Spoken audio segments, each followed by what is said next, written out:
Quando um criminoso toma reféns, a prioridade número 1 da polícia deve ser que estes sejam libertados em segurança.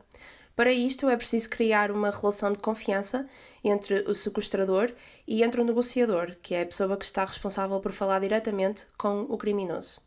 Para que esta relação aconteça, normalmente o negociador faz perguntas pessoais, pergunta o porquê da pessoa estar a fazer aquilo, qual é a sua história de vida, ou pode até mesmo realizar pedidos que o sequestrador possa ter. Mas o que é que acontece quando esta relação não é estabelecida? O que é que acontece quando a polícia não tem formação há anos e, portanto, não sabe como lidar corretamente com estas situações? Este é o caso do autocarro 174, que aconteceu no Rio de Janeiro, no Brasil. Um caso onde um rapaz chamado Sandro tomou um autocarro inteiro como refém e, infelizmente, a partir daqui, resultou uma vítima.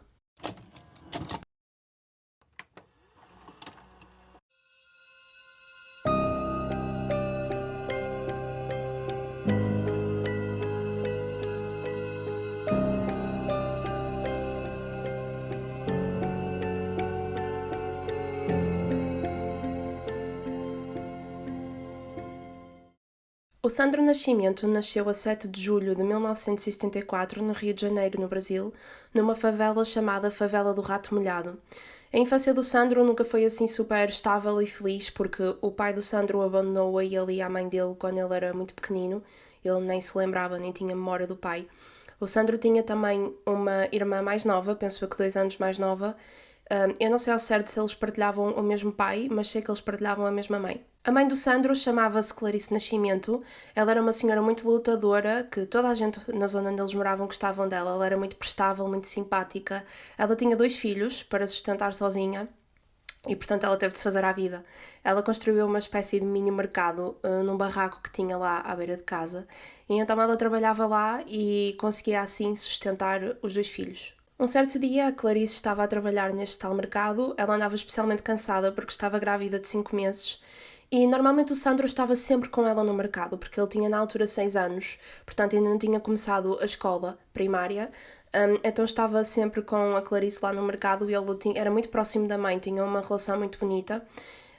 E neste dia entraram 3 homens no mercado da Clarice e começaram a bater-lhe à frente do Sandro.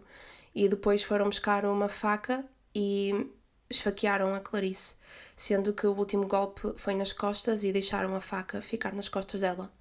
A Clarice tentou, com a ajuda do Sandro pequenino, com 6 anos, arrastar-se para fora do mercado, tentou ir até à rua para pedir ajuda, deixou um rasto de sangue gigante desde o mercado até à rua, e quando ela chegou à rua tentou levantar-se e voltou a cair com as costas para o chão. Portanto, a faca penetrou ainda mais as costas dela.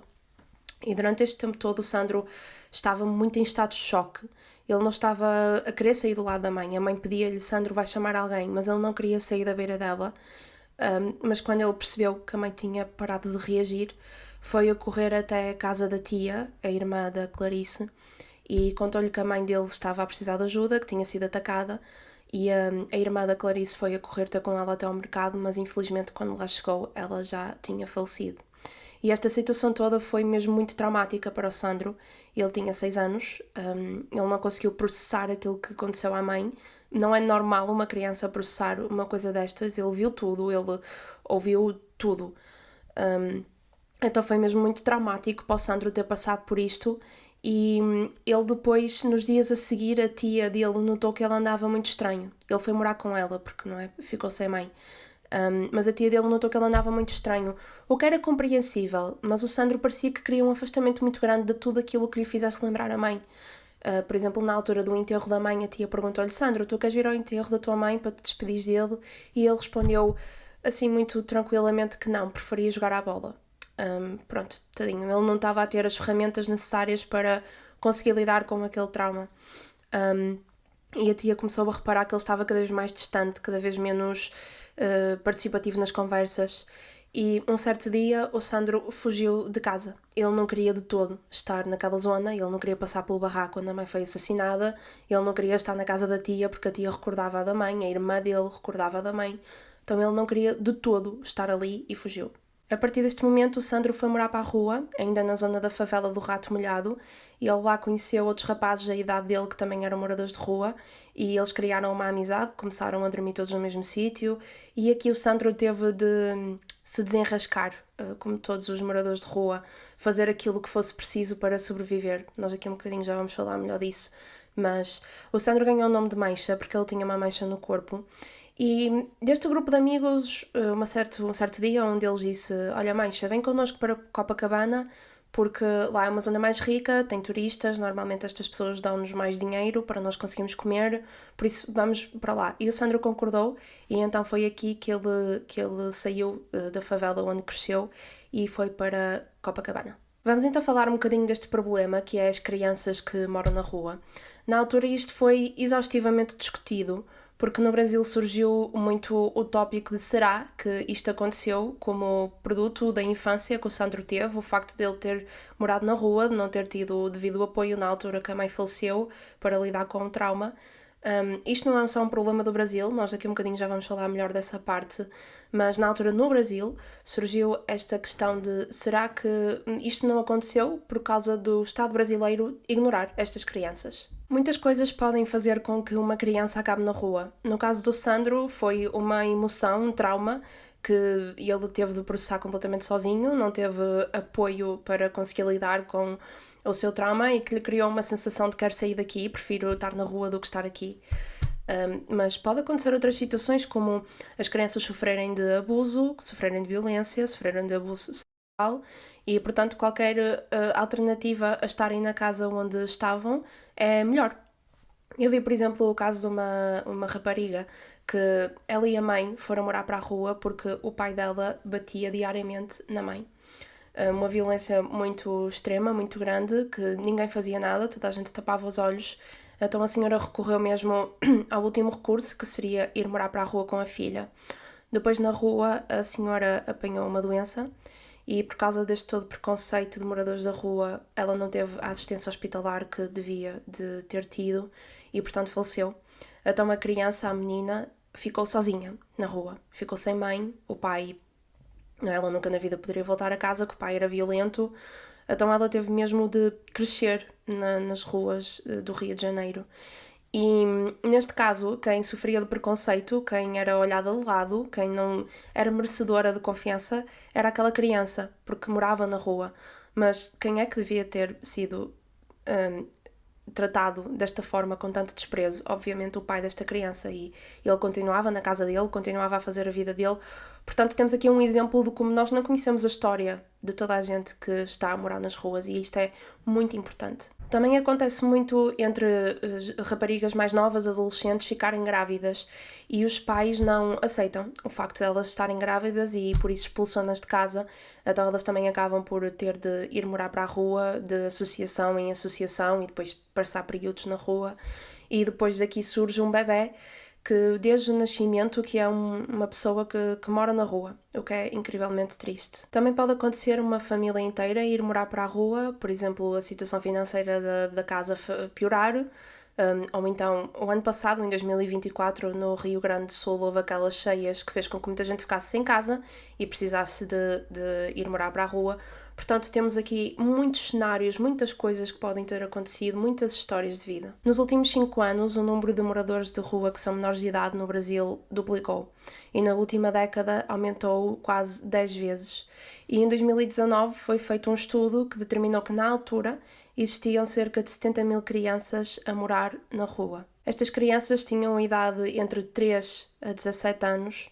E desde lá para cá, com certeza que o número aumentou, porque entretanto, desde lá para cá nós tivemos a pandemia e as coisas complicaram para muitas famílias, o que de certeza deve ter aumentado o número de crianças que não têm em casa. Uma amiga do Sandro, da infância dele, que também era moradora de rua, explicou numa entrevista que deu que todas as crianças que vão morar para a rua ao início são inocentes. Nenhuma delas sabe roubar, nenhuma delas sabe o que é a maldade de tirar dinheiro a alguém, de mandar alguém parar, apontar uma arma. Ninguém sabe isso. São coisas que se aprendem na rua, porque quando vai-se morar para lá, A única prioridade da criança é sobreviver. Tudo o que elas querem é ter comida, ter roupa para se manterem quentes no inverno, ter um sítio para poderem dormir em paz sem terem medo de serem abusadas ou de sofrerem de violência. Antes de se chegar sequer a este passo de começar a roubar, o primeiro instinto é obviamente pedir ajuda. A criança pede dinheiro, pede comida, mas esta rapariga, esta amiga do Sandro, explicou que toda a gente responde, vai mais a trabalhar, lixo da sociedade, sai daqui, sai da minha loja, estás a mandar maus pets, cheiras mal. E portanto é um bocado ingrato mandar uma criança trabalhar. Se formos a pensar bem, não é um dever de uma criança, de uma pessoa menor de idade trabalhar. Essa pessoa devia de estar a ter sim acesso à educação e acesso a um teto, é um direito. Portanto, depois isto gera muita frustração dentro da criança, tipo, fogo, estou aqui a pedir ajuda, ninguém me ajuda, eu estou cheio de fome, vou ter de roubar. E é assim que começa este processo, é assim que começa este ciclo que depois é extremamente difícil sair dele. Muita gente chama estas crianças de meninos de rua invisíveis, precisamente porque muita gente prefere fazer de conta que elas não existem, tapar os olhos, admitir que existe mesmo um problema que precisa de ser estudado, o porquê de raiz que isto está a acontecer e solucionado. E estas crianças, normalmente as pessoas consideram que elas não têm direito, que não são merecedoras de oportunidades de uma vida melhor. Eu falo do tal ciclo vicioso porque a sociedade quase que obriga estas crianças a tornarem-se nos delinquentes que a sociedade sempre disse que eles eram, mesmo antes deles o serem. Então, vamos tentar pôr-nos na situação de eu estou numa casa onde sofro, por exemplo, de abuso sexual. Eu saio daquela casa porque, por mais que eu me vire para a esquerda, para a direita, ninguém me apoia. Eu sou uma menina, por exemplo, de 8 anos. Ninguém me dá a mão, ninguém me ajuda. Então eu vou morar para a rua. Quando chego à rua, começo a ir a estabelecimentos, a restaurantes, às pessoas na rua, peço dinheiro, peço comida, peço qualquer coisa para conseguir sobreviver. Mas ignoram-me, chamam-me nomes, dizem-me para eu ir trabalhar, dizem que eu sou um lixo da sociedade, que não mereço viver. O que é que eu vou fazer quando estou com muita fome? Óbvio que vou roubar. Eu acho que ninguém pode estar a falar do pedestal, a dizer que eu nunca roubaria. Acho que nunca podemos dizer nunca. A partir do momento que eu roubo, eu começo a perceber que é assim que eu sobrevivo na rua, que é roubar que eu vou ter a comida para conseguir viver mais um dia. É aqui que eu começo a ser introduzida às drogas, que eu começo a ser introduzida ao tráfico, a armas, começo a utilizar as armas para roubar. Fica um problema muito maior que podia ter sido resolvido a partir do momento que eu era uma menina de 8 anos a pedir ajuda. Vamos falar aqui um bocadinho especificamente deste problema das drogas.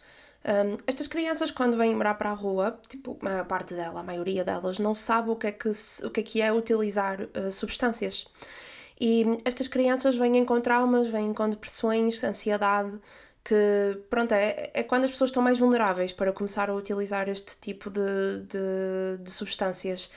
E depois começa, não é, com a utilização, elas vão percebendo que a sensação de dormência, de esquecer o problema, de, pronto, estar naquela parte de euforia, que faz com que aquela vida que a criança já viveu, aquele trauma que ela já experienciou, seja muito empurrada para uma gaveta, quando se está a utilizar estas substâncias.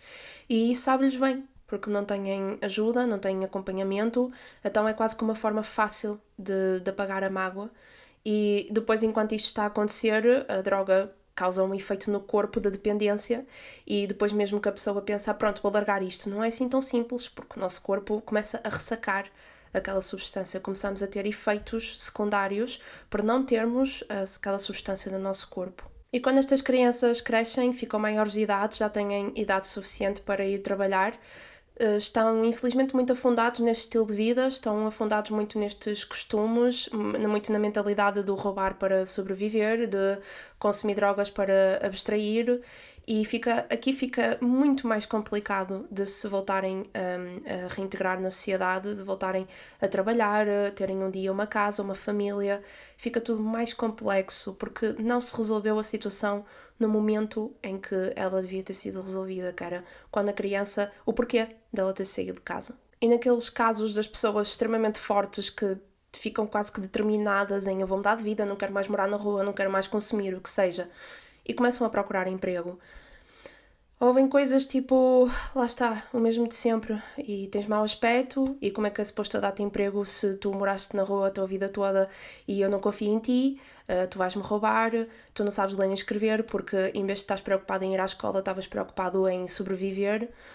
Pronto, é um problema muito, muito, muito complexo. Mas isto não é um problema de todo só do Brasil. Em 2024, aqui em Portugal, na capital, em Lisboa, existiam cerca de 70 crianças na rua e também em 2024, por toda a União Europeia, existiam 400 mil crianças a morar na rua, o que é um número muito, muito assustador. Aqui em Portugal existe o Instituto de Apoio à Criança, que tem um projeto chamado Projeto Rua, que todos os anos tira cerca de 80 crianças da rua, o que é mesmo muito bom, e desde que ele foi fundado já ajudou mais de 600 crianças a saírem desta situação horrível. Acredito que no Brasil também existam instituições e projetos para apoiar estas crianças, para pelo menos conseguirem alimentá-las enquanto elas estão na rua. Eu vi algumas que tratam disso, no Rio de Janeiro, em São Paulo, para apoiar estas crianças, mas o Brasil é um país muito grande, tem muita, muita gente e não é muito comparável, acho que não é justo para o Brasil ser comparado a Portugal nestas coisas, porque é um país completamente diferente. Depois, se entrarmos em questões mais políticas, o que eu não quero fazer, torna-se um assunto ainda mais complexo. Mas acho que é importante referir que isto não é de todo um problema do povo brasileiro. Isto é um problema dos Estados. Com 13 anos, o Sandro começou a conviver com outros rapazes mais ou menos da mesma idade dele, que pernoitavam, que passavam o dia na lateral da Igreja da Nossa Senhora da Canelária, também no Rio de Janeiro. E acho que, tendo em conta todo o contexto, tudo aquilo que temos vindo a falar até agora, não será de admirar se eu vos disser que estes rapazes causavam alguns problemas, que eles roubavam as pessoas da zona para poderem comer. E pronto, houve um certo dia que alguém viu alguma coisa dentro de um carro que estava estacionado lá à beira, pegaram numa pedra, partiram o vidro para poderem roubar o que estava lá dentro. E depois a polícia, quando chegou à zona, foi ter com um grupo de rapazes que fez isto e ameaçou-os. Disse que iam fazer e acontecer, que iam pegar nas pedras enquanto eles estivessem a dormir, que iam atirar-lhes à cabeça, desfazer-lhes o cérebro. E um amigo do Sandro, que depois deu uma entrevista a falar sobre este acontecimento, disse que ele não levou a polícia a sério, porque eles eram todos crianças, eram todos menores de idade, idades entre os 6 até aos 16, 17 anos, e então nenhum deles achou que eles fossem mesmo num sítio extremamente público, passava lá muita gente, que eles fossem mesmo assassiná-los assim, como eles tinham dito que iam fazer, assim tão à cara podre. Mas infelizmente estes polícias estavam a falar a sério. Houve um dia que eles chegaram em 2 carrinhas até à zona onde estes rapazes estavam a dormir e normalmente neste dia da semana, por aquela hora, vinha sempre uma senhora dar sopa a estes rapazes. E então eles acharam que era a senhora da sopa e eles foram todos contentes de ter com as carrinhas, estavam cheios de fome, como sempre, e as portas da carrinha abrem e saem de lá polícias armados que começam a disparar nas crianças. No dia 23 de julho de 1993, por causa de esta situação toda, 8 crianças com idades entre os 10 e os 17 anos faleceram e muitas mais ficaram feridas. Na altura que isto aconteceu, a mensagem começou-se a espalhar, obviamente, assim tiros numa madrugada passa a mensagem rápido, e a primeira repórter que chegou lá ficou muito chocada com a cena toda. Ela viu crianças de 6 e 7 anos deitadas no chão com tiros. Ela reparou que a polícia e o Instituto de Medicina Legal estavam com muita pressa para pegar nos cadáveres e levá-los embora, para também levar os feridos para serem tratados. E ela ficou muito chocada como é que era possível a polícia estar a ter aquele ato de crueldade com miúdos de 6, 7, 8 anos. E na altura isto foi uma das situações que levantou novamente esta questão de quem é que tem culpa, quem é que tem responsabilidade por estas crianças estarem a sentir a necessidade de roubarem para sobreviver. Será que são elas? Será que é o Estado brasileiro? Será que são os pais? Será que é tudo? Será que é literalmente toda a gente, menos as crianças? Enquanto havia pessoas que estavam a levantar esta discussão tão importante de perceber o que é que era preciso fazer para estes miúdos não chegarem a este ponto, o que é preciso mudar, o que é que está errado, havia também, obviamente, acho que ninguém está surpreendido, comentários tipo: sim, fizeram bem, aqueles polícias fizeram bem, estas crianças são lixo de sociedade, não contribuem para nada, que fossem trabalhar, mesmo, mereciam morrer. Para mim é muito fascinante, deixa-me muito triste, com muita raiva, como é que há pessoas que têm a coragem de comentar estas coisas, como é que há pessoas que acham mesmo que... estas pessoas acham mesmo que estes miúdos estão na rua porque quiseram, porque é tipo o fixe estar na rua. Eu não percebo como é que há falta de tanta inteligência emocional e inteligência mesmo para perceber que isto é um problema muito mais profundo do que simplesmente a pessoa estar na rua. E acho muito engraçado estes comentários de ir trabalhar, que vamos a contribuir para a sociedade. É uma criança. É uma criança. As crianças têm direitos que todos nós adultos devíamos de nos responsabilizar por assegurar que elas têm estes direitos. Eu relembro que estas crianças não são menos do que qualquer outra criança, não são menos que os nossos filhos, que os nossos sobrinhos, primos. Estas crianças também têm direito aos direitos das crianças, direito à não discriminação, direito à proteção, direito ao nome e à nacionalidade, direito à alimentação e assistência médica, direito ao amor e compreensão pelos pais e ou responsáveis, direito à educação gratuita, direito a ser socorrido em primeiro lugar no caso de acidente ou catástrofe, direito a ser protegido contra o abandono e exploração. Desde 1990 que estes direitos fazem parte da lei brasileira, mas claramente, para estas crianças, não são aplicados, elas são a exceção. Uma mulher chamada Yvonne, que lutava por estes direitos destas crianças que moravam na rua, ela ia muitas vezes ter com vários grupos de crianças lá no Rio de Janeiro para fazer atividades, dava-lhes roupa, dava-lhes comida, e ela conheceu o Sandro. Ela disse que o Sandro era uma criança muito reservada, muito introvertida, tímida, e que reparou também que o Sandro tinha uma certa dificuldade de aprendizagem, o que é normal, porque o Sandro foi morar para a rua antes de poder ir para a escola, ele nunca aprendeu nem a ler nem a escrever e também nunca estimulou o cérebro para fazer raciocínios, então é normal que ele não tivesse esta facilidade para aprender coisas. Ela também notou que o Sandro era um menino muito carente. Ele sempre que podia falava da mãe, falava da história da mãe, falava do que aconteceu. Pronto, isto entristecia muito, porque lá está, ela é daquelas pessoas que está lá com eles, ela ouve-os, ouve o que eles têm para dizer, dá-lhes uma oportunidade de eles expressarem, e então ela ouviu a história do Sandro e ela lembra-se perfeitamente do Sandro. Com 14 anos, o Sandro começou a envolver-se com traficantes de droga e foi aqui que ele teve o primeiro contacto com consumir drogas e ele ficou terrivelmente viciado. Até os outros rapazes que moravam com ele na rua, que também consumiam aqui e ali, disseram que o Sandro agarrou-se muito. Ele ficou mesmo muito, muito, muito viciado. Também nesta altura o Sandro e os amigos dele conheceram um senhor que era professor numa escola de capoeira e este homem permitiu que eles andassem a fazer capoeira com eles, com um grupo, e ele deixava bens materiais, dinheiro nas salas e diz que nunca ninguém lhe tirou nada, nunca foi roubado, e ele sentia que isto era mesmo porque lhes deu a oportunidade de eles fazerem qualquer coisa e pronto, os rapazes não queriam roubar de alguém que lhes tinha aberto os braços.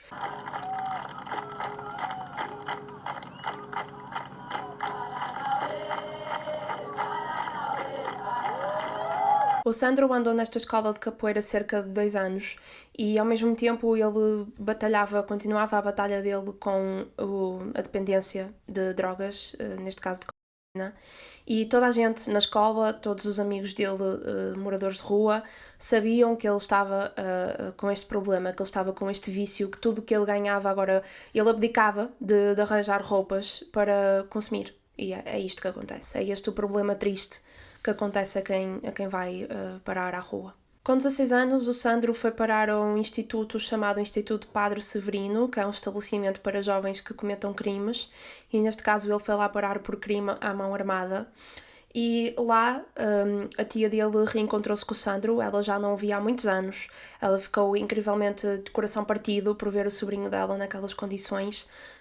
Ela falou muito com ele, conversou muito com ele. O Sandro disse-lhe: tia, eu estou farto disto, estou farto desta vida, eu não quero isto para mim, eu quero estudar, eu quero trabalhar. e a tia disse-lhe: Sandro, aproveita esta oportunidade, aproveita este abre-olhos para tu conseguires sair desta vida. Os médicos do Sandro também notaram que ele tinha esta vontade de querer mudar de vida, mas eles também perceberam que muito do porquê do Sandro estar nesta situação foi devido ao que aconteceu à mãe dele, ao trauma que isso lhe trouxe. Ele tinha muito trauma por resolver, tinha muitas coisas por resolver no interior da cabeça dele e pronto, os médicos do próprio estabelecimento perceberam que foi isto que desencadeou toda esta sequência de eventos na vida do Sandro. E nós estarmos assim a falar desta instituição, estamos a falar que ele voltou a ter contacto com a tia, que os médicos tinham também esperança pelo Sandro, parece uma coisa positiva, não é? Parece que é uma coisa boa e ele ter ido para lá, se calhar para acordar para a vida. A verdade é que, infelizmente, esta instituição não era uma boa instituição.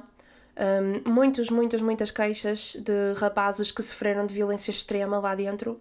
Os guardas do estabelecimento acorrentavam-nos, prendiam-nos, batiam-lhe, deixavam-nos cheios de cicatrizes, cheios de pisaduras. Era um sítio onde supostamente a ideia é reabilitar o jovem, é fazer o jovem sair de lá com uma nova perspectiva da vida, com uma nova esperança, parar de cometer os crimes que cometeu. Em vez disso, quase todos os jovens que saíam de lá saíam ainda mais revoltados com o sistema, ainda mais revoltados com as pessoas que os ignoravam, com as pessoas que os maltratavam, porque eles simplesmente moravam na rua. E então isto acabava por fazer o efeito um bocadinho contrário àquilo que é suposto uma instituição destas fazer. Eu vi que desde lá para cá a instituição já fechou, precisamente por causa destas queixas todas e por causa de ser um sítio tão horrível. Já existem outras casas, outras instituições que tentam fazer aquilo que é correto, que é reabilitar o jovem. Pronto, então o Sandro não era exceção, ele lá dentro também apanhou, ele lá dentro também foi maltratado e quando ele teve a oportunidade de sair, ele voltou para a mesma vida, infelizmente. A tia dele disse-lhe: Sandro, a namorar comigo, eu não tenho assim muitas possibilidades, mas eu já tenho a tua irmã, eu ao menos dou-te um teto, e o Sandro não queria. Aconteceu aquela coisa fantástica no nosso cérebro, para o bem e para o mal, que é nós acostumarmos-nos, nós acharmos que se calhar não merecemos mais, nós já estamos tão habituados a uma certa circunstância que é mais assustador para nós, se calhar melhorar e para uma situação melhor, mas ir para o desconhecido, do que percebermos quando o ambiente em que estamos é tóxico, que não vai funcionar, que não vai durar a longo termo. Isto aconteceu ao Sandro, ele lá pôs os prós e os contras e achou que era mais seguro, mais familiar, mais reconfortante e ele continuar a ter o estilo de vida que levava até ao momento. E isto é uma coisa que acontece muito entre as pessoas que moram na rua. Dos 16 aos 17 anos, o Sandro foi apreendido várias vezes e foi parar a várias instituições deste género para supostamente o reabilitar, todas por assalto à mão armada. O Sandro, tirando a situação do autocarro, o Sandro nunca foi responsável pela morte de ninguém. Sempre que ele foi preso ou apreendido era por assalto. Com 21 anos ele foi novamente apreendido por ter assaltado uma senhora dentro do próprio carro com uma arma, só que desta vez, 21 anos, ele já era maior de idade, ou seja, ele aqui não foi para uma instituição, ele foi mesmo para a cadeia. E enquanto ele estava à espera para ser mesmo preso num estabelecimento prisional, ele ficou na 26ª cadeia do Rio de Janeiro. A maior parte da informação que eu tirei para este vídeo foi de um documentário que eu vou deixar nos recursos, que se chama Ônibus 174, e o documentário está muito bem feito, porque eles falam também muito desta perspectiva de o que é a vida para estes miúdos e para estas raparigas. E eles neste documentário mostram as condições desta esquadra para onde o Sandro foi parar, para esta 26ª esquadra do Rio de Janeiro. E aquilo era um polícia, ele próprio a demonstrar as condições horríveis que os prisioneiros passavam lá dentro. Eram celas onde não tocavam um único raio de luz, celas que podiam chegar aos 50 graus, uma cela que estava desenhada para ter 10 pessoas, lá dentro estavam 50. Eram mesmo condições deploráveis que os prisioneiros, mais uma vez, cada revolta, é tudo um ciclo. E eu sei que muitos de vocês estão a pensar, mas é assim, pessoa que mata, pessoa que viola, merece estas condições. Não podia concordar mais com vocês. Mas não nos podemos esquecer que este sítio não era especificamente só para este tipo de crimes. Eu não estou a tentar desvalorizar o que é roubar alguém, mas eu acho que não podemos comparar roubar uma pessoa com matar uma pessoa ou abusar sexualmente essa pessoa. E tínhamos todo o tipo de criminosos nestas celas. Tínhamos pessoas que tinham cometido crimes tão graves quanto matar alguém. Tínhamos crimes menos graves. Quando eu digo menos graves, eu acho que vocês percebem o que eu quero dizer. Porque não é acabar com uma vida, não é? De fraude, de assalto à mão armada. Claro que isso também cria os traumas, não é? O assalto à mão armada, a pessoa também fica extremamente traumatizada por causa da arma apontada à cabeça e tudo, mas acho que percebem o que eu quero dizer. Ou seja, havia vários tipos de criminosos naquelas celas e estavam todos a experienciar estas mesmas condições, porque pronto, é que mesmo aquela mentalidade, é criminoso, não vale nada, lixo, e acabou aqui a história. O polícia que fala neste documentário a mostrar a esquadra, e ele diz que se lembra perfeitamente do Sandro, porque ele era muito diferente dos outros homens que estavam lá detidos. Ele diz que o Sandro era uma pessoa muito calma, que era muito tranquilo, era capaz de, na mesma cela, eles estarem todos à porrada uns com os outros e o Sandro estava num canto dele, ele não queria conflitos. E ele também lembra-se que o Sandro tinha um sentido de humor muito engraçado. Ele era uma pessoa muito hilariante, que fazia rir as outras pessoas que estavam lá detidas e fazia rir os polícias. E um certo dia, um dos homens que lá estava detido conseguiu as chaves para a cela. E ele conseguiu tirar a guarda e abriu a cela e toda a gente que estava naquela cela fugiu. Dentro daquela cela também estava o Sandro. E o Sandro, ao sair da esquadra, passou por este polícia que está a falar para este documentário e o polícia diz que o Sandro, ao passar por ele, olhou com uma cara tipo, tenho de ir, tipo, eles estão todos a ir, eu não vou ficar aqui, não é? Também vou. E o polícia diz que isso ficou-lhe mesmo marcado na cabeça. Aproveitou a onda e foi embora, porque era uma oportunidade que ele tinha de fugir. Tanto é que quando ele passou por mim, ainda fez assim, sabe? Tipo, pô, tem que ir, entendeu? A oportunidade é essa. Até quando o Sandro fugiu da esquadra, ele era oficialmente um fugitivo, ele estava fugido da polícia e ele nesta altura foi para uma zona que é o bairro da Nova Holanda, que também fica no Rio de Janeiro. E ele lá conheceu uma senhora e eles estabeleceram uma relação muito mãe e filho. Ela tratava-o mesmo como um filho e ele gostou tanto dela que ao fim de alguns meses estava a chamá-la de mãe. E esta senhora acolheu-o completamente. Ela deu-lhe uma casa, a casa onde ela morava também. Dentro da casa ela deu-lhe um quarto e ela diz que ele na altura ficou a chorar emocionado, tipo, este quarto é só para mim? Depois ele perguntou se podia ter uma televisão no quarto porque havia uma na sala e ela diz que ele ficava horas a olhar para a televisão com os braços atrás da cabeça, assim, tipo, encostado. Maravilhado, como é que ele agora tinha sequer tempo e oportunidade para estar o pequeno prazer de ver televisão. Ela também conta que quando ela lhe deu aquele quarto, que ela tinha lá uma cama e que ele não queria a cama. Ele já, desde os 6 anos que ele morava no chão, então para ele era estranho a sensação de estar a dormir numa cama. Então pronto, ele mesmo no quarto dormia no chão. E eles falavam muito, eles conversavam muito. Ela dizia-lhe: Sandro, conta-me os sonhos da tua vida, diz-me o que é que tu queres fazer da tua vida. E ele dizia-lhe: mãe, eu vou mudar, quero estudar, eu quero trabalhar, eu quero ser alguém na minha vida, eu não quero mais isto. Ou seja, mais uma vez o cérebro do Sandro a tentar sair deste ciclo vicioso. Mas infelizmente tenho muita pena de vos dizer que ele não saiu, que ele continuou a consumir, continuou a roubar e continuou a fazer aquilo que ele estava acostumado a fazer desde que tinha 6 anos. Quando uma pessoa faz um assalto ou algum crime que envolva outras pessoas, existe sempre a possibilidade de essa pessoa tomar as pessoas como reféns. E normalmente esses reféns são uma espécie de vantagem que o criminoso tem para negociar, para fazer negociações. Qualquer coisa tipo, deixem-me ir e eu liberto uma pessoa, sei lá, arranjem-me um carro para eu fugir e eu liberto-os a todos, eu não magoo ninguém. E para estes casos é preciso lidar-se muito com a psicologia do criminoso, com as emoções. É um processo muito complexo que envolve muito a mente, não tanto a força. Então não pode ser um polícia normal a tratar deste tipo de situações. Tem de ser uma pessoa que se especializou especificamente em negociar com o sequestrador.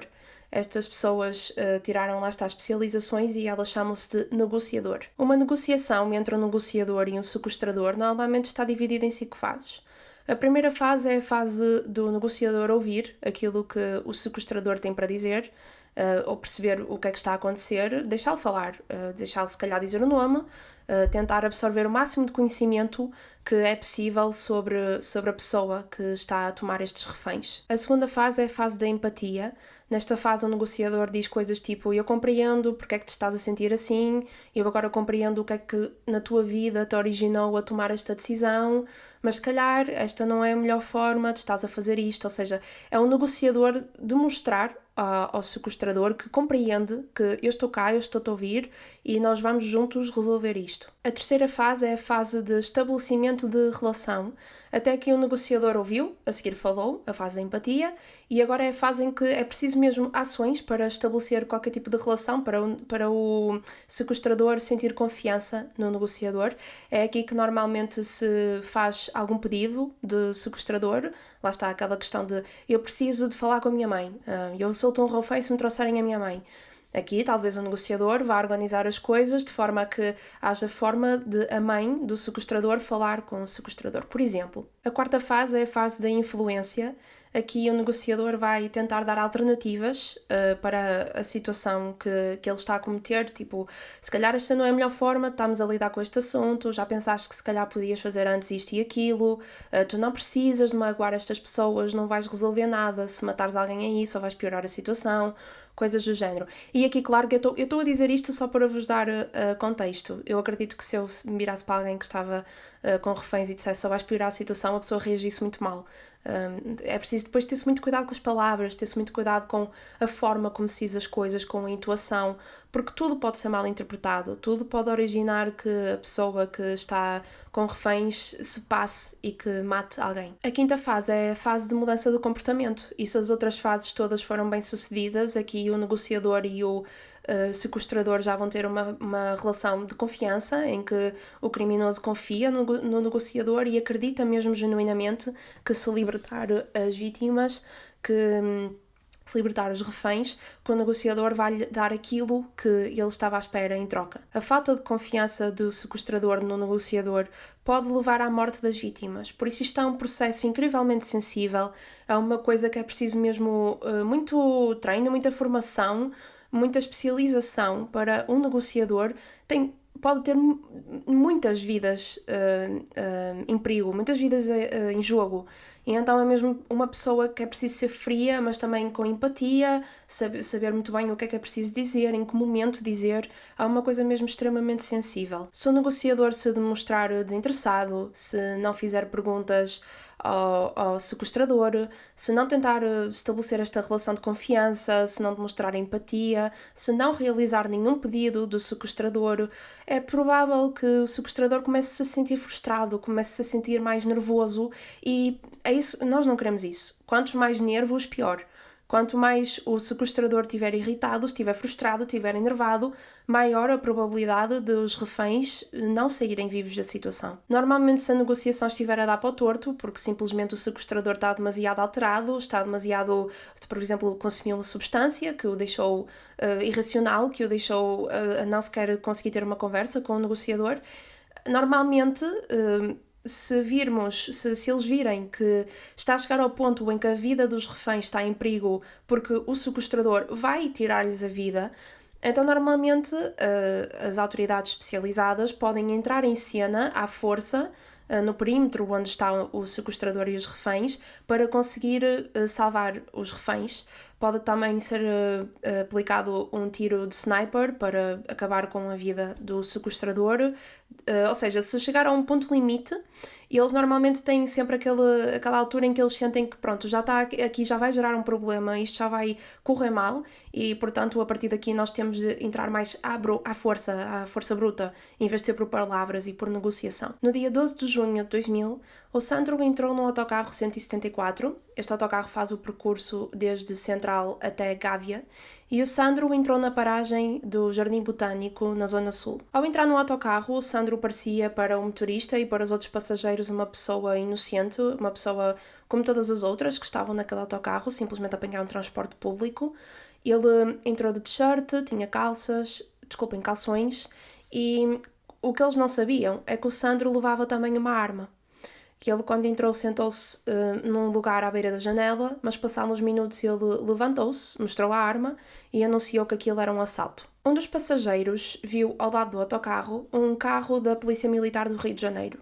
Então este passageiro fez um sinal para a Polícia Militar, tipo a alertar que estava a acontecer um assalto dentro daquele autocarro, e então a Polícia Militar mandou o autocarro parar e foi aqui que começou o confronto entre a Polícia Militar e o Sandro. Até este ponto, os passageiros e a própria Polícia Militar acreditavam que isto era só mais um assalto, que era só mais um caso de alguém a tentar roubar as pessoas num transporte público e que a partir do momento que a Polícia Militar confrontasse o Sandro, que ele ia ceder como a parte dos assaltantes, que ia sair do autocarro, com as mãos no ar, o que fosse, que portanto a situação ia acabar muito rapidamente. Toda a gente achou que ia ser uma coisa que ia acabar muito rapidamente. Inclusive, uma das raparigas que estava dentro do autocarro, enquanto esta situação estava meio iniciada, ela pegou no telemóvel, ligou ao sítio onde ela estava a fazer estágio e avisou: eu vou chegar um bocadinho atrasada que está aqui a haver um assalto.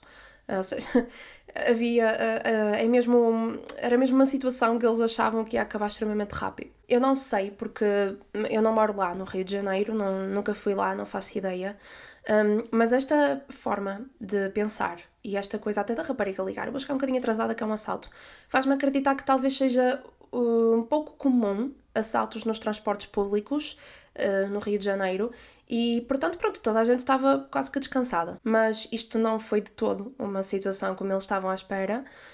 A situação demorou 4 horas até terminar.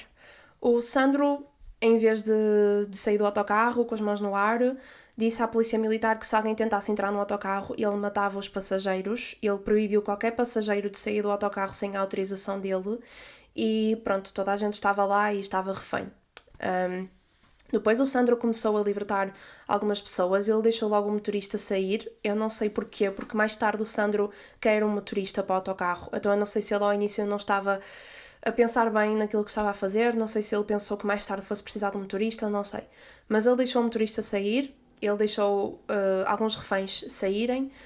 Por exemplo, ele viu que um dos reféns ia com uma mochila e ele perguntou-lhe: e tu, o que é que tu és? E o refém respondeu-lhe: eu sou estudante. E ele: és estudante? Então podes sair que já deve estar atrasado para as aulas. Não sei porque é que ele deixou algumas pessoas sair, porque é que outras não deixou, não faço ideia. Nós não sabemos ao certo o nome de todos os reféns, nós sabemos o nome de alguns reféns que falaram no tal documentário que eu falei há bocadinho, mas nós sabemos que a partir do ponto que o Sandro foi muito mais cauteloso com quem é que deixava sair do autocarro e a maior parte das horas que ficou lá, um certo número de pessoas, eram 11 pessoas. Ou seja, ele teve lá efetivamente várias horas, 11 pessoas como reféns dentro do autocarro. A situação rapidamente ficou muito caótica, porque um autocarro lá parado no meio da rua, a causa de trânsito, o carro da Polícia Militar lá à beira parado, eles aos berros para o Sandro aos berros para eles, os reféns lá dentro a começarem a ficar nervosos com a situação.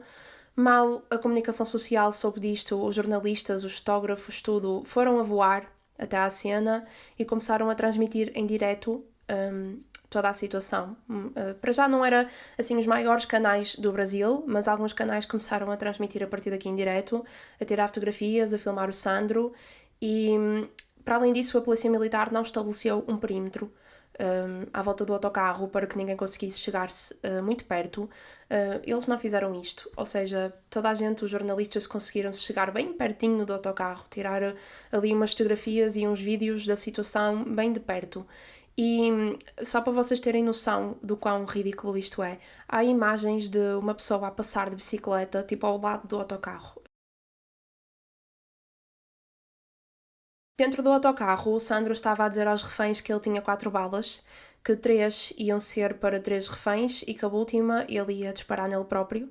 Ele dizia repetidamente que já tinha estado preso, que ele não queria ir preso outra vez, que ele sabia como era horrível estar preso, que ele não ia voltar para aquilo, era impossível, era impossível. Percebemos agora porque é que ele estava a ter estas pessoas como reféns. Ele, no desespero da polícia entrar no autocarro e de o levar para a prisão, ele achou que a solução ali era ficar com aquelas pessoas lá dentro de forma a ele não ir preso. Ele depois foi ter com uma das reféns e pediu-lhe para ela abrir a mochila e ele começou a procurar lá qualquer coisa e ele tirou uma toalha que ela tinha lá e pôs à volta da cara, que era para as câmaras, para a polícia não o conseguirem ver tão bem, ou seja, ele chegou a um ponto que ficou, por exemplo, só com os olhos à mostra, tapou assim a zona da boca e do nariz. E depois ele pegou nesta rapariga assim com o braço à volta do pescoço dela e empurrou-a para a zona do motorista, sentou-se na zona do motorista, ela sentou-se no colo dele, tipo, à frente dele, e ele disse-lhe, conduz, quero sair daqui, se não me tirares daqui, se não os convenceres a deixarem-me sair daqui, eu vou-te matar. E a rapariga estava obviamente muito nervosa, mas ela não fazia ideia como é que ia conduzir o autocarro, não fazia ideia sequer como literalmente fazê-lo, não só pelos nervos, mas porque ela não sabia. Por isso é que eu digo que eu não sei porque é que o Sandro deixou o motorista sair, eu não sei se lá está ele na altura não pensou bem no plano dele. Pronto, mas a verdade é que agora aqui uma das coisas que o Sandro pedia à polícia era um motorista. Eu quero um motorista porque eu quero sair daqui. Ou seja, lá está, uma das condições que o sequestrador está a pedir à polícia de forma a libertar os reféns em segurança. Ele também estava sempre a dizer aos reféns que não queria câmaras, não queria jornalistas, não queria aquela atenção, não queria que o estivessem a filmar, para elas dizerem isso pela janela do autocarro, para dizerem à polícia que não queriam lá ninguém, e a polícia ouviu isto e não respeitou este pedido do Sandro, ou seja, mais uma condição que o Sandro estava a pedir de forma a não fazer mal às reféns. Eu digo às reféns porque eu não sei ao certo quem eram as 11 pessoas que lá estavam, mas de todas as filmagens que eu vi, eu só vi mulheres. Então, eu estou a dizer as reféns mesmo porque o meu cérebro, como só vi mulheres, estou a dizer as reféns. Mas pronto, ele dizia-lhes para elas gritarem pelo vidro do autocarro a dizerem ele não quer câmaras, ele não quer cá jornalistas, não sei o quê. E a polícia ouviu isso e não respeitou. Até aqui só estava cá a Polícia Militar do Rio de Janeiro, ainda não estava tal equipa especializada para lidar com este tipo de situações. O Sandro começou a ficar mais nervoso, mais frustrado, porque já eram 2 pedidos que não estavam a ser respeitados e ele deu um tiro pela janela da frente do autocarro e aqui estas filmagens dão-me mesmo muita pena da rapariga que estava no colo dele, porque ela estava com o braço dele à volta do pescoço dela, no lugar do motorista ainda, e ele antes de dar o tiro, ele faz assim com a pistola na mão e ele fez pá, pá, e à terceira que dá mesmo o tiro, ou seja, ele diz pá, pá, e à terceira dá o tiro. E ela assusta-se muito, ela fica muito assustada, começa a chorar muito e pareceu-me na gravação que ela começou a rezar.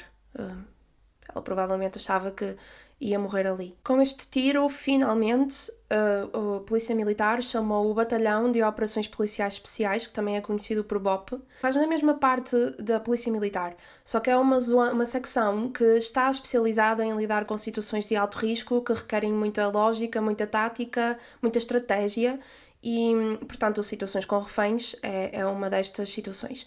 Só que há aqui um problema muito, muito, muito grande mesmo, que vai definir todo o curso deste sequestro. Este batalhão não tinha formação sobre como lidar com situações onde existem reféns há 2 anos, porque ele estava a ser utilizado para as coisas erradas e eles, em vez de estarem a formarem-se nestas coisas, eles estavam nas favelas, a combater o crime nas favelas. Pronto, então o facto deles não terem formação há 2 anos, aliado também ao facto de o dinheiro não estar a ser bem aplicado dentro deste BOP, eles não estavam com os rádios de última geração, eles não tinham as armas de última geração, e os rádios são cruciais neste tipo de operações porque eles têm de comunicar entre eles, como eu expliquei há um bocado, em muitas partes, existe sempre a probabilidade de negociador não estar a conseguir ter aquilo que quer e, portanto, é preciso entrarem algumas pessoas deste batalhão à força para matarem o Sandro. Também é preciso, se o Sandro fizesse algum pedido, o negociador comunicar com quem tem de comunicar. E isto é tudo feito através de rádio, não é? E eles não tinham rádio. Então é muito triste, porque vê-se nas filmagens eles a falarem quase que por linguagem gestual. Eles a falarem, a fazer assim os símbolos, tipo, a explicar o que é que está a acontecer. E nunca na vida devia de ser assim. Devia de ser uma coisa que eles deviam ter todos os recursos necessários, deviam ter toda a formação necessária, porque são vidas que estão em perigo. Mas pronto, o BOP chegou, ao menos teoricamente a pessoa, o negociador do BOP, que era na altura o comandante do BOP, teria mais experiência para pelo menos saber como lidar com o Sandro, mesmo sem estes tais recursos. Apesar de que, pronto, sem informação acho que já vamos perceber onde é que isto vai dar, não é? Mas ele chegou lá, estabeleceram o perímetro, que era, pronto, a primeira fase. Estabelecer o perímetro para que ninguém se conseguisse chegar perto do autocarro. Depois ele começou a falar com o Sandro, começou aqui a negociação. Ele perguntou ao Sandro o nome dele, o Sandro não lhe disse o nome dele, e eles até depois trataram no tempo todo por Sérgio, acho eu. Mas queria saber mais dados do Sandro, tentou perceber o porquê dele estar a fazer aquilo, quais seriam as motivações dele, tentar perceber a história de vida dele. Aquela primeira fase que eu falei, tentar absorver o máximo de informação possível sobre o Sandro e o porquê dele estar a fazer aquilo. Muitas vezes em situações destas em que o negociador tem de falar com o sequestrador, tentam ligar, por exemplo, vamos imaginar, o sequestrador está dentro de um banco. Se calhar o negociador não vai estar aos berros para dentro do banco. Arranja um telemóvel que esteja dentro do banco e liga para lá para estar a falar com o sequestrador. Neste caso, como o autocarro tinha as janelas, eles podiam simplesmente abrir as janelas e comunicar. Então o Sandro, sempre que queria responder ao negociador, ele punha a cabeça de fora e falava. E depois muita gente aponta este momento como era o momento perfeito para dar um tiro de sniper. Mas nós já vamos falar disso. Pronto, ele punha a cabeça de fora, sempre que ele ia para lá levava uma refém agarrada assim ao braço dele, com a arma dele apontada à cabeça dela. Dentro do autocarro, o Sandro continuava sempre a dizer: eu não quero ir para a prisão, eu já sei o que é que lá vivi, eu não quero voltar, eu vou-os matar a todos. E ele estava assim com um comportamento muito esquisito, muito assim fora de controlo. Aliás, os reféns dizem que notaram claramente que ele estava no efeito de substâncias e, como nós sabemos, provavelmente era mais verdade, o mais provável, porque o Sandro tinha um problema de uso de substâncias. Depois ele começou a cantar canções demoníacas, o que também as deixou muito desconfortáveis e com muito medo. Depois o Sandro chamou duas reféns, pediu novamente para elas abrirem a carteira delas e dentro de uma das carteiras de uma das reféns ele encontrou um batão e então ele, com a arma apontada a esta refém, começou a dizer-lhe coisas para ela escrever no vidro do autocarro para a polícia e também os jornalistas que estavam lá ainda a transmitir tudo em direto poderem ler. Então a primeira vez ele disse-lhe para ela escrever: ele vai matar geral às 6. Depois ele também pediu para ela escrever: ele tem um pacto com o diabo. E depois: ele é louco, ele vai me matar. Neste ponto a comunicação social já estava mesmo completamente a 100% dentro do caso, a transmitir tudo. Eu há bocado falei-vos que mais aqueles canais de notícias e assim foram para lá para transmitir a situação, mas aqui já os canais gerais, os maiores canais do Brasil, começaram a transmitir isto. Por exemplo, a Globo transmitia, só que eles estavam com um bocado de medo do que é que pudesse acontecer, que alguém morresse em direto, e como é um canal que tem todo o tipo de pessoas a ver, e eles tiveram a consciência de pensar: não vamos estar a transmitir isto em direto, ou seja, vamos, entre o nosso programa habitual, vamos pôr tipo um update do que é que aconteceu entretanto, novidades sobre o caso, ou seja, eles, em vez de porem os reclamos, punham tipo uma atualização do estado. Mas outros canais não tiveram tanto esta sensibilidade de não mostrar as coisas em direto, e eu percebo o argumento que se calhar até algum familiar de uma pessoa que estivesse refém no autocarro quisesse ter a atualização daquilo que estava a acontecer, mas por outro lado também entendo o argumento das pessoas que disseram que não acharam correto quem estava a transmitir aquilo em direto, porque a qualquer momento podia haver um tiro, ou para o Sandro ou para uma refém, e que isto pudesse ser uma situação traumática para, por exemplo, uma criança que estivesse a ver aquilo em direto. Toda a gente dentro do autocarro estava assim com medo, porque ele já tinha dado um tiro e ele estava a cantar estas canções demoníacas, estava-lhes a dar medo. Mas o Sandro às vezes dizia-lhe coisas tipo: olhem, eu não vos quero mesmo matar, eu só não quero ir para a prisão, não se preocupem que eu não vos vou matar, mas eu preciso que vocês ajam como se estivessem com muito medo de mim, gritem coisas pela janela do autocarro, que é para eles me darem aquilo que eu quero. E então elas faziam isso. Havia vezes, houve mesmo uma refém que admitiu que uma das vezes foi para a janela do autocarro gritar e ela na verdade estava tipo tranquila, que ela não achava mesmo que a vida dela estava em perigo.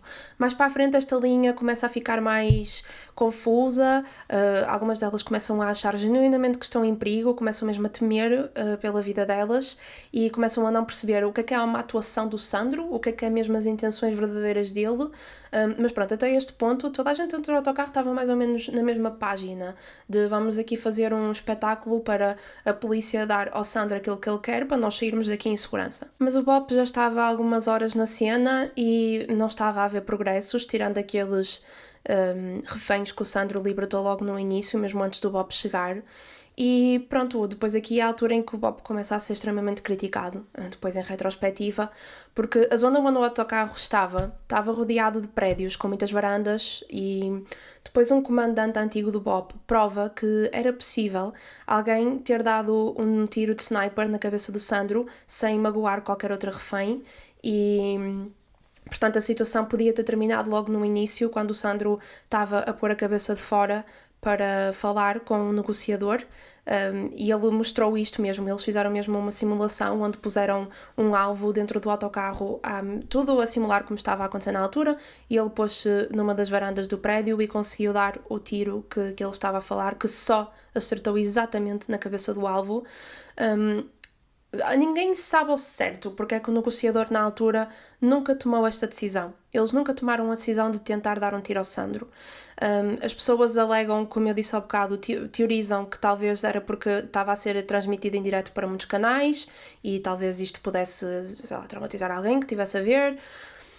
Mas eu não sei, depois as pessoas também dizem mas o que é que interessa alguém ver outra pessoa a morrer-se? Porque, como eu falei na introdução, uma rapariga faleceu devido a este incidente e talvez, eles tinham dado o tiro ao Sandro, as pessoas tinham visto em direto o cérebro dele a ser espalhado por todo o lado, mas ao menos a rapariga estava viva. Ou seja, há os dois lados do argumento. Algumas horas disto, uma das reféns, que era uma mulher mais velha, chamada Damiana, ela começou-se a sentir mal. Ela já tinha tido um derrame e ela começou a sentir que estava a começar a arrastar a voz, que a boca dela já estava assim meio esquisita. E então ela começou a falar com o Sandro, começou a dizer: deixa-me sair, porque é que estás a fazer isto, o que é que tu queres? E a isto ele respondeu-lhe: tia, eu não quero matar ninguém, eu só quero fugir.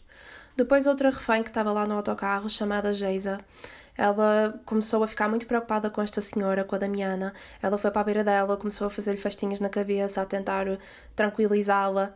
E depois ela falou diretamente para o Sandro. Ela disse: olha, esta senhora não está bem, ela está a arrastar muita voz, ela está com a boca torta e ela acabou de me dizer que já teve um derrame, deixa-a sair, por favor, deixa-a sair.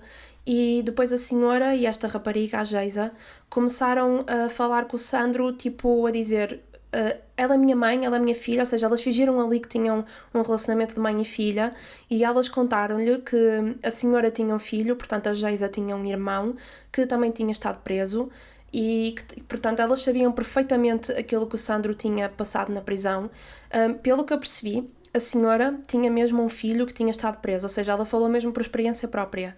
A Geisa, como mentiu a dizer que a senhora era mãe dela, entrou na mentira do género: sim, é filho dela, meu irmão. Mas então o Sandro criou aqui uma relação com esta senhora, de sentir pena dela, do género: o teu filho passou por aquilo que eu passei. O Sandro mostrou-lhe as costas dele, que estavam cheias de cicatrizes e de pisaduras por causa da violência que ele sofria na prisão. A senhora disse: o meu filho tem exatamente as mesmas marcas que tu, eu sei mesmo aquilo que tu estás a passar. Pronto, e então o Sandro criou ali uma empatia com a senhora e deixou-a sair. E a Geisa ajudou a senhora a levantar-se, a Damiana, e elas começaram as duas a deslocar-se do fundo do autocarro para a porta de saída que estava à frente do autocarro. E depois, a chegar lá, o Sandro disse à Geisa: tu não vais, é só a Damiana que vai, tu não sais. E então a Geisa ficou tipo: não, deixa-me ir com ela, a minha mãe. E ele disse: não, só ela que vai porque está-se a sentir mal, tu não vais. Então a Geisa teve de ficar no autocarro, não saiu. A Damiana saiu a sentir-se mal. Nas imagens vê-se claramente que ela está-se a sentir mal e ela foi levada para o hospital pela ambulância e ela, depois disto, ficou sem conseguir falar. Eu não consegui perceber, mas eu acredito que ela provavelmente teve outro derrame cerebral e, portanto, como sequela, ela não consegue falar. O Sandro repetiu que às 6 da tarde ia matar uma refém. Se vocês se lembram, ele já tinha escrito no vidro do autocarro, a refém tinha escrito por ele no vidro do autocarro a dizer: às 6 vou matar geral. Pronto, ele agora voltou a gritar pela janela do autocarro que às 6 ia matar uma refém. E depois ele foi ter com uma das reféns, chamada Janaína, e ele pegou numa toalha e embrulhou a toalha assim à volta dela, ou seja, parámos de conseguir ver a cara dela e a maior parte do corpo dela. E ele andava assim para trás e para a frente do autocarro com ela, com a arma encostada à cabeça dela. E depois, eventualmente, ele disse-lhe: vou contar até 100, ao 100 vou-te matar, vou-te dar um tiro na cabeça. E ele pôs-la de joelhos, ou seja, da perspectiva de fora, Os jornalistas e o negociador, o resto da polícia, não conseguia ver esta refém, a Janaína. Só conseguiam ver o Sandro em pé, com a arma apontada para baixo, apontada supostamente ao que nós assumimos que é a cabeça dela. E ela disse que quando ele começou a contar, que ela estava muito nervosa, ela achava mesmo, é aqui que eu vou morrer. E ele começou a contar 1, 2, 3, mas de repente passou do 3 para o 60, depois passou do 60 para o 70 e ela estava a ficar cada vez mais angustiada, cada vez mais nervosa. Naquele momento vieram-lhe muitos pensamentos à cabeça. Ela pensou que ainda era muito nova, ela ainda tinha muitas coisas para fazer, ela ainda queria fazer tanta coisa da vida, ela não queria morrer ali, mas ela tinha a certeza que ia morrer ali. E no 100 o Sandro dá um tiro. E lá está, novamente, da perspectiva de fora, podemos assumir que ele acabou de dar um tiro à Janaína. Lá dentro toda a gente berrou, porque toda a gente se assustou com o tiro e pronto, aqui ficámos a achar que ele matou a primeira refém. Daquilo que eu falei mais no início do episódio, das regras, não é regras, mas daquilo que estas operações especiais têm de fazer, conforme a situação dos reféns e tudo, a partir do momento que o Sandro tomou esta primeira vida, da perspectiva deles, muitos dizem que era aqui que o Bob devia de ter dado o tal tiro de sniper, que era aqui que o Bob devia ter entrado à força no autocarro, porque a partir do momento que o Sandro matou a primeira pessoa, esta pessoa era a pessoa mais difícil, ou seja, o primeiro tiro seria o tiro mais difícil de dar para o Sandro, e a partir daqui ele tinha mais facilidade a matar, e portanto aqui muita gente diz que o BOP seria o momento para eles intervirem, não tanto com estratégia, mas sim à força, com a intenção de matar o Sandro para ele não conseguir matar mais ninguém. Mas mais uma vez o negociador não tomou esta decisão, ele não quis tirar a vida ao Sandro, eu não sei porquê, não sei se ele achou que não tinham as condições necessárias, não sei se era aquela questão que falámos há bocadinho de estar a ser transmitido em direto, não sei, mas depois disto o Sandro pegou na Geisa, aquela tal rapariga que lhe tinha mentido a dizer que aquela senhora que se estava a sentir mal era a mãe dela, e ele começou a andar com ela para trás e para a frente. Isto é um padrão do Sandro, ele vai trocando de refém em refém e faz sempre a mesma coisa, que anda com ela para trás e para a frente no autocarro, a apontar-lhe a arma à cabeça, a ameaçá-la, tudo.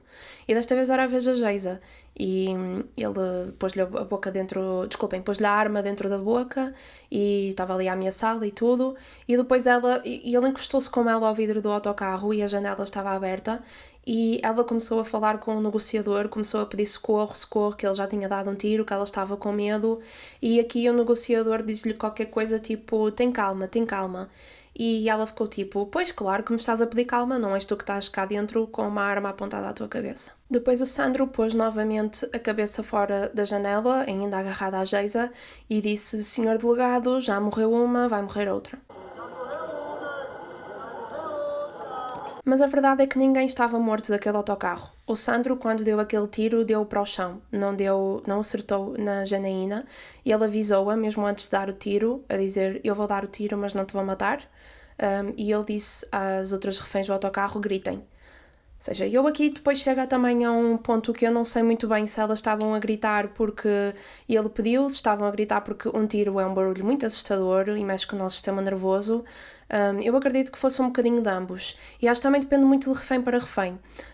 Há lá uma refém, que eu não sei o nome dela, mas ela falou no documentário que ela diz mesmo que houve momentos que sentiu medo, sim, mas ela sempre tentou ir de acordo com aquilo que o Sandro pediu e ela nunca achou mesmo eu vou morrer hoje aqui, mas a Geisa estava com muito medo. Ela, todo aquilo que gritou, tudo aquilo que falou foi medo genuíno, porque ela estava fisicamente para as outras reféns a demonstrar muito medo. Depois o Sandro virou-se para esta tal refém que eu referi, que parecia que ela estava assim um bocadinho mais a achar que aquilo ia correr bem e essas coisas todas, que estava com menos medo talvez, e ele segurou nela mais uma vez pelo pescoço, com a arma apontada à cabeça, e agarrada a ela gritou pela janela do autocarro, olhem esta aqui que bonitinha, se vocês não querem saber da outra, olhem esta aqui que bonitinha, tipo a dizer à polícia, e se eu pegar nesta agora, vocês já me vão dar aquilo que eu quero?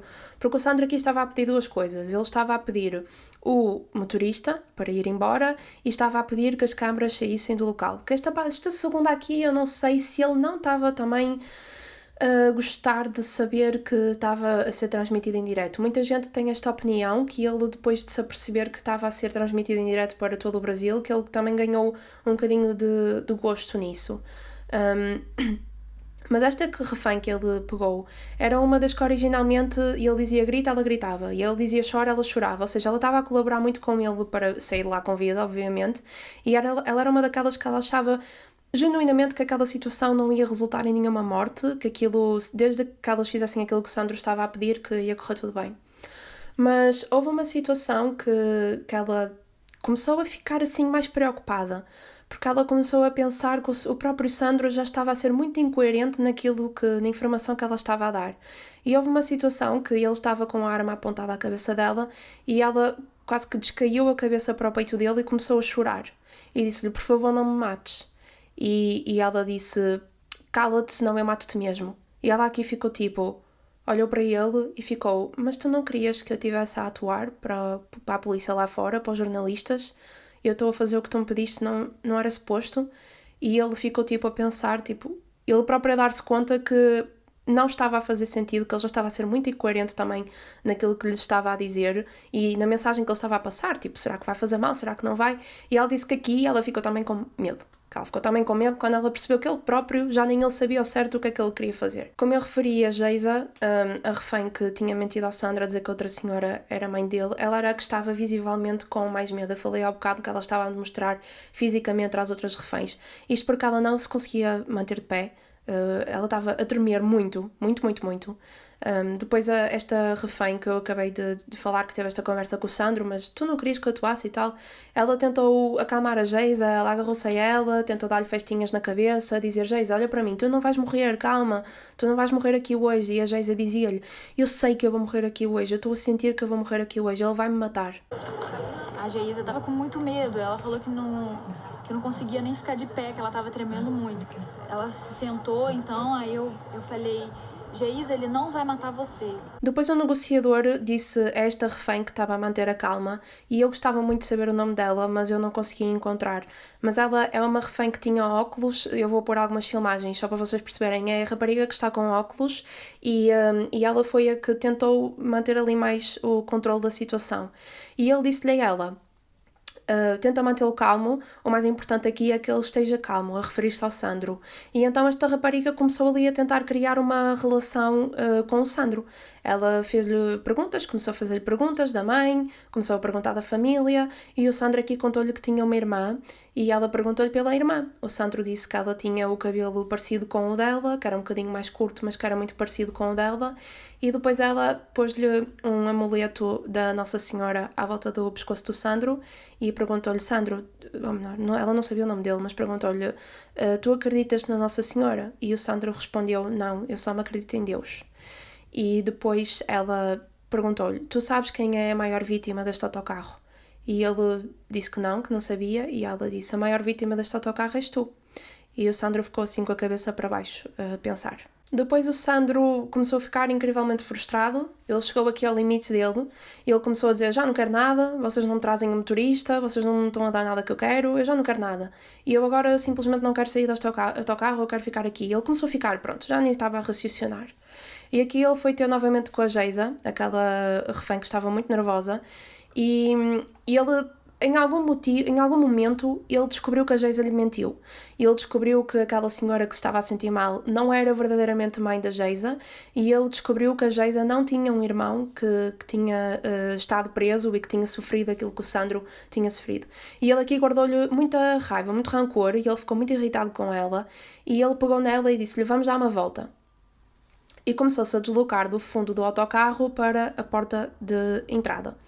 E aqui a Geisa voltou a falar com aquela refém que estava mais calma, a refém dos óculos, que tinha acabado de ter aquele diálogo mais profundo com o Sandro, e ela voltou-lhe a dizer, ele vai me matar, eu vou morrer. E ela disse-lhe, por favor, tem calma, ele não te vai matar, ele não vai fazer nada, colabora e ele não te vai fazer nada. O Sandro chegou à porta de entrada do autocarro, com a Geisa à frente dele, com a arma apontada às costas dela, e saiu fora do autocarro. Depois disto, ele virou quase cá à direita para ir ter com um negociador, aquele homem que tinha estado o comandante do BOP, que tinha estado este tempo todo a falar com ele. E eles iam começar a falar quando um agente do BOP foi com a arma preparada a correr em direção ao Sandro para lhe dar um tiro. Infelizmente, este agente falhou o tiro e acertou na Geisa. em vez de acertar ao Sandro. Depois esta imagem foi analisada milhares de vezes.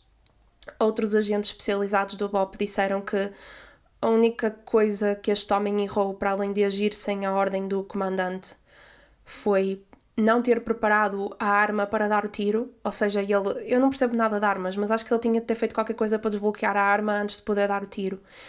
E ele, enquanto estava a correr com a arma, ou seja, já a chamar a atenção do Sandro, estava ao mesmo tempo a desbloquear a arma. Então eu vi que pessoas que percebem mais do assunto do que eu a explicarem que ele devia ter desbloqueado a arma quietinho, sossegadinho no canto dele, e só depois ter começado a correr em direção ao Sandro para lhe dar o tiro. Mas ele falhou, ele acertou na Geisa.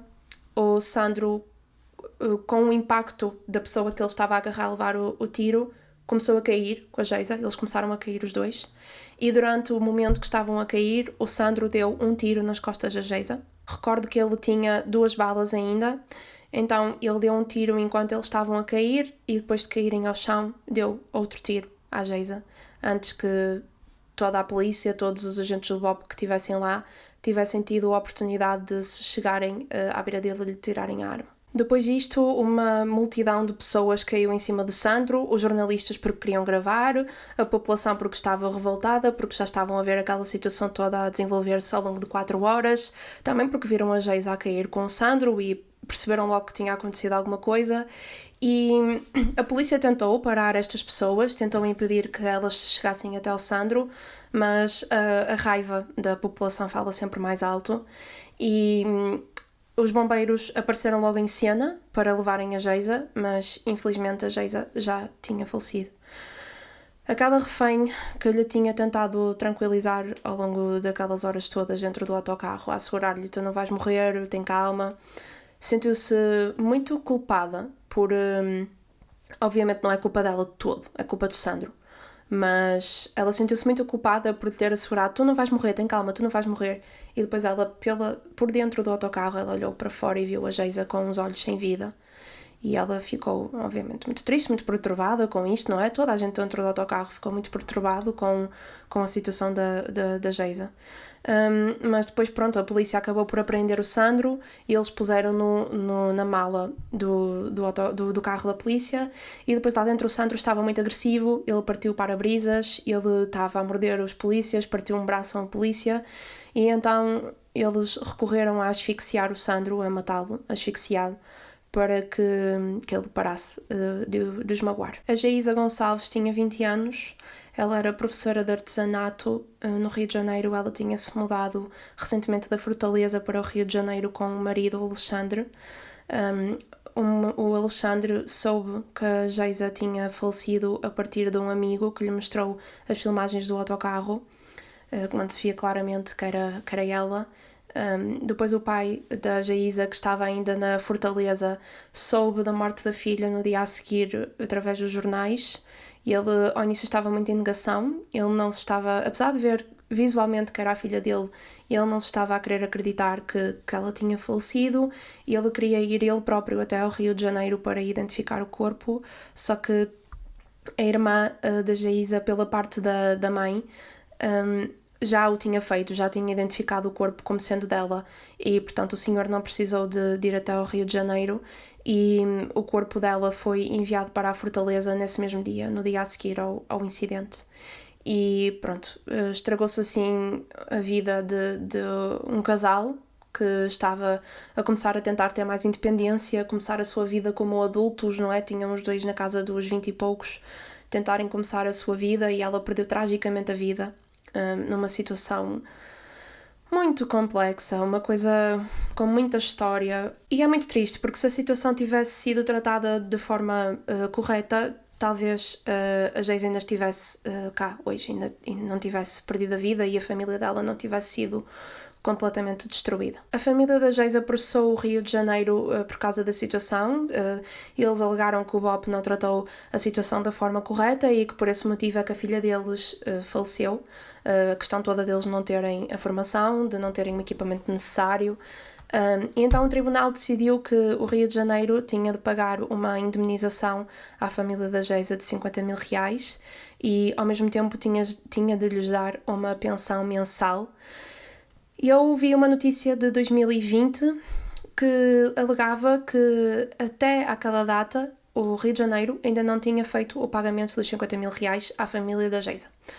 20 anos depois dela falecer, eles ainda não tinham feito o pagamento à família. Os polícias que asfixiaram o Sandro no carro da polícia foram a julgamento na altura, porque eles, para todos os efeitos, fizeram justiça com as próprias mãos, mas no tribunal ficou estabelecido, ficou concordado que eles agiram em autodefesa, porque o Sandro estava a magoá-los, estava a partir-lhes os braços, a ferrá-los, estava extremamente descontrolado, e então para o tribunal ficou decidido que eles agiram em defesa própria e que até mesmo depois disso eles puderam continuar a trabalhar para a polícia do Rio de Janeiro. Ao enterro do Sandro só foi aquela senhora que era como uma mãe para ele. A tia do Sandro não quis ir, nem a irmã, porque elas andavam a sofrer um bocadinho com a situação, tipo, as pessoas quando sabiam que elas eram a tia e a irmã do Sandro, caíam muito em cima delas, como se elas tivessem responsabilidade pelas ações dele. Maltratavam-nas, eram violentos com as palavras, com as ações, e então elas simplesmente não quiseram ir. Então só essa senhora foi ao enterro do Sandro, e enquanto o caixão dele estava a descer, ela disse-lhe: Sandro, não eram estes os teus planos, filho? Este caso é muito mais complexo do que aquilo que originalmente parece, não é? Quando nós ouvimos uma situação de um sequestro num autocarro, nós não pensamos em toda a história que está por trás do porquê de tudo isto ter acontecido. E eu não estou, obviamente, a tentar justificar qualquer coisa que o Sandro tenha feito. É assim, a vida de uma pessoa é a vida de uma pessoa, não existe desculpa para isso, na minha opinião. A Geisa não merecia ter morrido, ela era muito nova, era uma pessoa, ela era professora, muito querida, tinha um marido, tinha-se mudado há pouco tempo. As restantes reféns que estavam no autocarro não mereciam o trauma que sofreram. Aquela senhora que se sentiu mal não merecia ter tido outro derrame cerebral que a deixou sem conseguir falar. Nenhuma destas pessoas, nenhuma destas vítimas merecia o que lhes aconteceu. Mas eu sinto que enquanto em qualquer país nós continuarmos a tapar os olhos para estes problemas reais, que eles existem, enquanto nós continuarmos a achar que o problema é o que a pessoa faz em adulta e não toda a história de como a pessoa chega àquele ponto, eu acho que vão existir muitos mais Sandros na história de qualquer país. Este foi então o caso do autocarro 174, que infelizmente resultou na morte da Geisa. Eu espero que tenham gostado de me ouvir. Obrigada e vemo-nos numa próxima.